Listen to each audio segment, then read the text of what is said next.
नमस्कार साथियों, स्वागत है आप सभी का आपके अपने ऑनलाइन इंस्टीट्यूट निशांत ज्ञान के यूट्यूब प्लेटफॉर्म पर। मैं नितिन उपाध्याय आप सभी साथियों का स्वागत करता हूं। मित्रों, आज के वीडियो का टॉपिक है कि आप लास्ट के 20 दिनों में सीटेट को किस तरीके से टारगेट करें। ठीक है, लास्ट के 20 दिनों में आपको क्या नहीं करना चाहिए, वैसे क्या करना चाहिए आपको पता होगा, लेकिन क्या नहीं करना चाहिए उसके बारे में हम डिटेल में डिस्कस करने वाले हैं। 10 से 12 मिनट का यह वीडियो होगा, आप सभी ज़रूर देखिएगा और इस पर आप अमल ज़रूर करिएगा। मित्रों, ध्यान रखिएगा, मैं वीडियो अपनों के लिए बना रहा हूं जो मुझसे आज इतने दिनों से जुड़े हुए हैं, वो चाहते हैं कि हम उनके लिए कुछ करें, तो निश्चित तौर पे आपके लिए यह वरदान साबित होगा यह वीडियो। मैं इसमें कोई कंटेंट नहीं बताने वाला हूं क्योंकि मैराथन वगैरह अच्छे टीचर शुरू करने वाले हैं, तो बस आपको मैं उसके लिए क्या करना चाहिए आपको, बस वही पर मैं आपको बताने वाला हूँ। ठीक है, अभी आज जो है, जब यह आप वीडियो देख रहे होंगे, इस समय जो है आज 29 मतलब मान लीजिए आप 29 जुलाई को यह वीडियो देख रहे हैं। हम मानते हैं आप 1 अगस्त से मेरे वीडियो को फॉलो करेंगे। ठीक है, 1 अगस्त से, और आपका एग्ज़ाम जो है 20 अगस्त को होने वाला है। तो आपको 20 अगस्त के दौरान इस समय आपको क्या करना चाहिए, मुझे पता है कि आप सभी लोग प्रैक्टिस ऑनलाइन खूब किए होंगे। ठीक है, आप लोगों ने किसी वेबसाइट से, एक बहुत नामी गामी वेबसाइट है, ऐप है, आप वहाँ से जो है प्रैक्टिस कर रहे होंगे। तो मैं आपको ज़रूर बताना चाहूँगा, अब जहाँ भी आपने ऑनलाइन प्रैक्टिस किया है अब उसको छोड़ देना है आपको। ठीक है, अभी आपको मार्केट से जा कर के ऑफलाइन, ठीक है, ऑफलाइन प्रैक्टिस करनी है आपको, ऑफलाइन। अब ऑफलाइन प्रैक्टिस आप किस बुक से करें, कुछ लोग कहेंगे भैया किस बुक से हम प्रैक्टिस करें।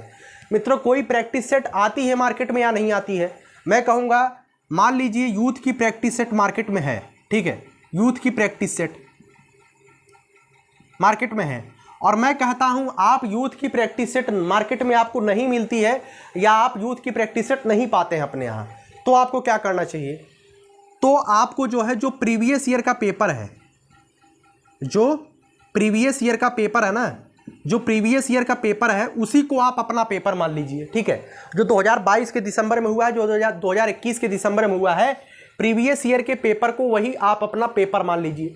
उसी पेपर को जो है आप एक जो है OMR, ठीक है, आप मार्केट से जो है, अगर OMR मार्केट में नहीं मिलता है तो आपके मोबाइल में OMR डाउनलोड कर लीजिएगा। OMR डाउनलोड करने के बाद 20-25 15-20 OMR निकलवा लीजिएगा, मेरी बात मानिएगा, OMR निकलवा लीजिएगा। नहीं तो आप अपने हाथ से ही एक लिखिएगा, उसके बाद A, फिर B, फिर C, फिर D, इस तरीके से OMR अपने हाथ से ही बना लीजिएगा। मान लीजिए आप निकलवाने में सक्षम नहीं है तो आप ऐसे ही कर लीजिएगा। करने के बाद आप प्रीवियस ईयर पेपर को ले लीजिएगा, यूथ के जो प्रीवियस ईयर पेपर आते हैं, अगर आपको वह नहीं मिलता है तो प्रीवियस ईयर पेपर कोई भी प्रकाशन का ले लीजिएगा। एक पेपर को आप अपना पेपर मानिए। पिछली बार 2022 में जो सेट हुए हैं उन सेटों की संख्या है 22। ठीक है, आप यहाँ से भी सवालों को हल कर सकते हैं। ठीक है, जो ऑनलाइन पेपर बनाते हैं, मैं बता दूं, जो ऑनलाइन पेपर सीटेट का सेट करते हैं, मैं भी जानता हूं कैसे सेट करते हैं। उनका सेट करने के, जैसे आप पेपर 10 दिसंबर वाला जो पेपर हुआ है, 11 दिसंबर वाला जो पेपर हुआ है, 10 दिसंबर के 2 सेगमेंट को 11 दिसंबर के 2 सेगमेंट को जोड़ करके एक पेपर वो बना देते हैं। इसी तरीके से पेपर वो बनाते हैं, अपने मन से कोई प्रश्न नहीं लेकर के आता है।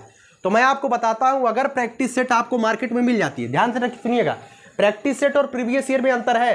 प्रैक्टिस सेट 2-3 पेपरों को कंबाइंड करके एक पेपर यूथ वाले अपने हिसाब से बनाए हैं, उसी तरीके से आप मार्केट से ले लीजिएगा। नहीं मिलता है तो आप प्रीवियस ईयर पेपर को ही, किसी एक पेपर को अपना पेपर मानिएगा और OMR बना लीजिएगा, उसके बाद इसे भरिएगा।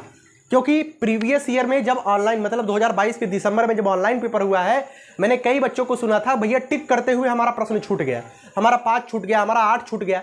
तो ऑनलाइन में जब ऐसी समस्या होती थी जिसमें माउस से इसे टिक करना था, ठीक है, तो आपको यहाँ पे आपका समय कम पड़ने वाला है, तो आपको जो है प्रैक्टिस करके जाना है टाइम मैनेजमेंट के हिसाब से। ठीक है, टाइम मैनेजमेंट के हिसाब से प्रैक्टिस करके जाना है, और आपको 1 अगस्त से लेकर के 17 अगस्त तक मैं आपको टारगेट देता हूं, 17 अगस्त तक पर डे एक पेपर करना है। ठीक है, पर डे एक पेपर करना है, और एक पेपर प्राइमरी वाला भी करिएगा, और जिसको जूनियर भी टारगेट करना है ना, वो जूनियर वाला भी करिएगा। मात्र एक पेपर। अब कुछ लोग कहेंगे भैया 4 सेट करके जाना है, नहीं भाई, एक पेपर ही करिएगा, एक पेपर पे जो प्राइमरी का, एक पेपर जूनियर का। ठीक है, इससे ज़्यादा नहीं करना है। इससे बचे हुए टाइम में आपको क्या करना है, इससे बचे हुए टाइम में, जैसे मनोविज्ञान का जो सेगमेंट है, मनोविज्ञान के सेगमेंट में आपको केवल वैज्ञानिकों का जो पेडागोजिकल जो वैज्ञानिक होते हैं उनका रिवीजन करना है, वैज्ञानिकों के सिद्धांतों का रिवीजन करना है, ठीक है, वैज्ञानिकों के सिद्धांतों का रिवीजन करना है।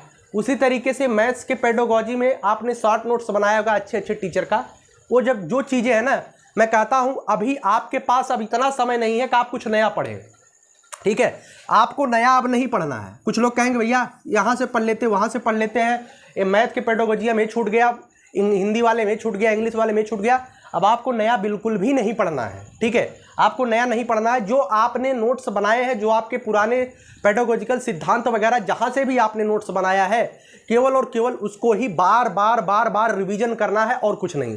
पेपर लगाने के बाद एनालिसिस करिए, एनालिसिस करने के बाद जो आप नोट्स बनाए हैं उसी नोट्सों का जो है बार बार आपको क्या करना है, रिवीजन करना है, ठीक है। अगर नोट्स से क्वेश्चन आता है और प्रीवियस ईयर से क्वेश्चन आता है तो वो बाहर नहीं जाना चाहिए। आपको नया पढ़ने से अब बचना है और आपको मनोविज्ञान के सिद्धांतों का रिवीजन करना है और जो आपके नोट्स हैं उसका आपको बार बार रिवीजन करना है, ठीक है। उसके बाद मैं बता दूं लैंग्वेज वालों के लिए, ठीक है, लैंग्वेज वाले मेरी बात मानिएगा। लैंग्वेज में आपके क्वेश्चन लैंग्वेज में क्यों गलत होते हैं? लैंग्वेज में कुछ बच्चों के जो है कहते हैं भैया हमारा सब सही हो जाता है, क्योंकि आप सभी लोग जानते हैं बच्चों को सकारात्मक दृष्टि से देखते हुए आपको मनोविज्ञान के क्वेश्चन, शिक्षण शास्त्र के क्वेश्चन सॉल्व करने होते हैं, आपके पेपर प्रश्न सही होते हैं, लेकिन आपके प्रश्न गलत हो जाते हैं लैंग्वेज वाले में। जैसे हिंदी, इंग्लिश, हिंदी संस्कृत वालों कहाँ, उनके पैराग्राफ वाले में पेपर गलत हो जाते हैं। तो पैराग्राफ आपका कैसे सही होगा भैया? पैराग्राफ भी सही होने का सीधा सा मतलब है आपको प्रैक्टिस करनी है। मैं कहता हूँ, है ना, मेरा मानिएगा 2022 के दिसंबर में जितने भी पेपर हुए हैं आप उतने के पैराग्राफ जरूर देख करके जाइएगा, ठीक है। आप प्रैक्टिस सेट चाहे जिसकी ला करके कर लीजिएगा, चाहे यूथ का कर लीजिए, चाहे जिसका भी प्रैक्टिस सेट ला करके। ऑफलाइन प्रैक्टिस अब करनी है, मेरी बात मानिएगा। ऑनलाइन वाले चूक जाएंगे, कम से कम 15-20 क्वेश्चन उनका छूट जाएगा। ऑफलाइन वाला बच्चा 150 में 150 मार के आएगा। आपको लैंग्वेज वाले क्वेश्चन में चाहे किसी का भी प्रैक्टिस सेट करिए, लेकिन लैंग्वेज वाले क्वेश्चन में आपको अच्छा बनाने के लिए पैराग्राफ प्रीवियस ईयर का ही करके जाना है, क्योंकि सीटेट का एक रिदम है, मतलब सीटेट का एक मतलब चल रहा है। सीटेट में मित्रों, है ना, सीटेट में जो पैराग्राफ आता है ना, जो पैराग्राफ आता है, मैं कहता हूँ 95% से ज़्यादा पैराग्राफ रिपीट होते हैं। क्या होते हैं? रिपीट होते हैं, रिपीट हो रहे हैं। और ये मैं आज से नहीं कर रहा हूँ, आप अगर 2-3 सालों से पहले से पेपर दे रहे होंगे तो आपको पता होगा, और कोई कुछ बच्चे ऑनलाइन प्रैक्टिस खूब कर रहे होंगे तो उनको खुद पता चल गया होगा यार कि पैराग्राफ वाले जो पैराग्राफ होते हैं सीटेट में वो क्या होते हैं, रिपीटेड होते हैं।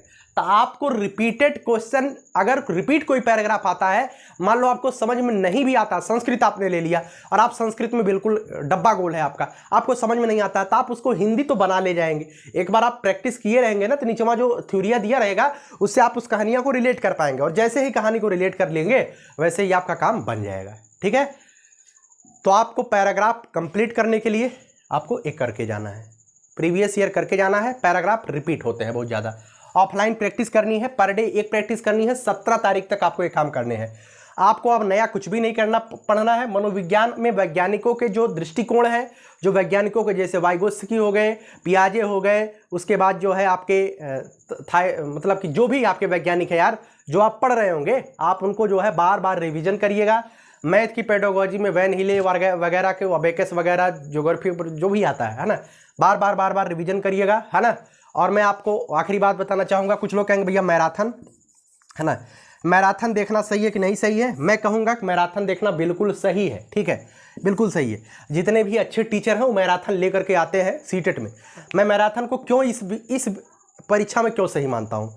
इस परीक्षा में मैराथन को सही मानने का मतलब यह है क्योंकि ये जो परीक्षा होती है, यह परीक्षा बहुत, इसके जो टॉपिक्स होते हैं वो बहुत लिमिटेड होते हैं और वहीं से क्वेश्चन आता है। इस वजह से मैं इसमें मैराथन को सही मानता हूं। बाकी किसी परीक्षा में मैराथन को मैं सही नहीं मानता हूं, लेकिन इस परीक्षा में मैराथन सही इस वजह से है क्योंकि चीज़ें लिमिटेड हैं और वहाँ से क्वेश्चन बनते हैं। तो आप लोग मैराथन जो भी टीचर चलाते हैं, जो आपको अच्छे लगते हैं, आप उनके मैराथन जरूर लीजिएगा, क्योंकि भाई पूरे सिलेबस, इतना सा सिलेबस है, 4 घंटे में पता है, आपको भी पता है, टीचर को भी पता है, आगे वालों को भी पता है कि क्वेश्चन यहीं से आना है, तो आप उसको जरूर लीजिएगा, ठीक है। मैराथन सही है, लेकिन मेरे जो बात है इस बात को जहन में रखिएगा, पर डे 10 पेपर मत करिएगा, मात्र 1 पेपर एनालिसिस और प्रीवियस ईयर का दोहराओ, ठीक है। कैसी लगी है वीडियो कमेंट बॉक्स में जरूर बताइएगा, और मेरी शुभकामनाएं आप सभी के साथ है। एक हमारा शिष्य है नरेंद्र सिंह, नरेंद्र नाम है, मथुरा का है, ठीक है।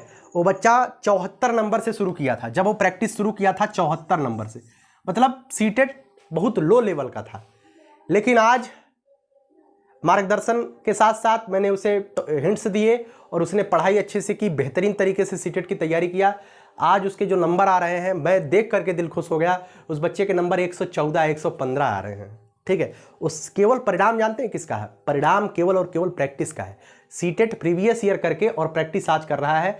कह रहा भैया प्रीवियस ईयर करने से इतना फायदा हो गया है कि प्रैक्टिस सेट में एक को क्वेश्चन हमको नया दिखबे नहीं करता है, ठीक है। और जो गलत हो रहे हैं वो हमारी मतिभ्रम की वजह से गलत हो रहे हैं। और मैं वो क्वेश्चन कहीं ना कहीं आंखों से देखा हूं, लेकिन गलत मतिभ्रम की वजह से हो रहा है। और प्रैक्टिस करूंगा तो शायद 114 से ऊपर भी आ जाए। तो 74 वाला बच्चा 114 जा रहा है पिछले 1.5 महीने की तैयारी में। और अभी आपने तैयारी नहीं किया है, प्रीवियस ईयर मार लो और प्रैक्टिस कर लो। और जो मैराथन वगैरह लोग चलाएंगे वो मैराथन देख लेना, आप 100 मार के चले आओ, ठीक है। चलो, उम्मीद करता हूं चीजें आपको समझ में आई है। वीडियो को शेयर करिएगा, अपने दोस्तों तक जरूर बताइएगा। ऑफलाइन प्रैक्टिस आपको जरूर करनी है, नहीं तो बच्चा आप चूक जाओगे और आपका क्वेश्चन छूट जाएगा, तो बहुत सारी समस्याएं होंगी, ठीक है। 1/4 वाला जो खौफ है उस बात को ध्यान रखिएगा। 1/4 अगर जुड़ गया तो आपको समस्या हो जाएगी। तो जितना ज़्यादा से ज़्यादा आप स्कोर करेंगे उतना ही आपके लिए फायदेमंद होगा, ठीक है। आखिरी लाइन बोल करके वीडियो को समाप्त करूंगा। यही जज्बा रहा तो मुश्किलों का हल भी निकलेगा। जमी बंजर हुई तो क्या वहीं से जल भी निकलेगा। न हो मायूस न घबराई संधेरे से मेरे साथी, इन्हीं रातों के दामन से सुनहरा कल भी निकलेगा। प्रयास करिए बेहतर करने के लिए। निश्चित तौर पे आज संघर्षों की रातें काट रहे हैं, आने वाला समय सफलता का सूर्योदय अवश्य होगा। बस जरूरत है तो हमें बेहतरीन तरीके से अपने भविष्य को लेकर के जागरूक होकर के केवल और केवल पढ़ाई करने की जरूरत है। अच्छे से लगन के साथ माता पिता के कंधों से जिम्मेदारी के बोझ को हटाने के लिए हमको पढ़ना ही पड़ेगा, क्योंकि हम और आप मध्यम वर्गीय परिवार से हैं, ठीक। चलिए करिएगा इतना, मुझसे जो हो सकता है मैं कर रहा हूँ। कुछ बच्चे कहते हैं भैया आप मैथ पढ़ाना स्टार्ट कर दीजिए। मैं मैथ इसी वजह से नहीं पढ़ा रहा हूँ, 20 तारीख तक बच्चा सीटेट की तैयारी कर रहा है, इस वजह से नहीं पढ़ा रहा हूँ। आप यूपी टेट के मैथ की बहुत ज़्यादा डिमांड कर रहे हैं, यूपी टेट का मैथ और यूपी टेट की संस्कृत दोनों मैं पढ़ाऊँगा, दोनों, ठीक है। और इतना इसी वाइट बोर्ड से ऐसा पढ़ाऊँगा कि शायद आपने नहीं देखा होगा। पढ़ा तो बहुत लोगों से होगा, लेकिन आपका अपना जब कोई पढ़ाएगा तो आपको बहुत अच्छा लगेगा। व्हाइट बोर्ड के माध्यम से ही आपको गणित और संस्कृत दोनों पढ़ाऊँगा, लेकिन 20 तारीख के बाद ही पढ़ाऊँगा, ठीक है। चलिए बहुत बहुत धन्यवाद। जय हिंद, जय भारत।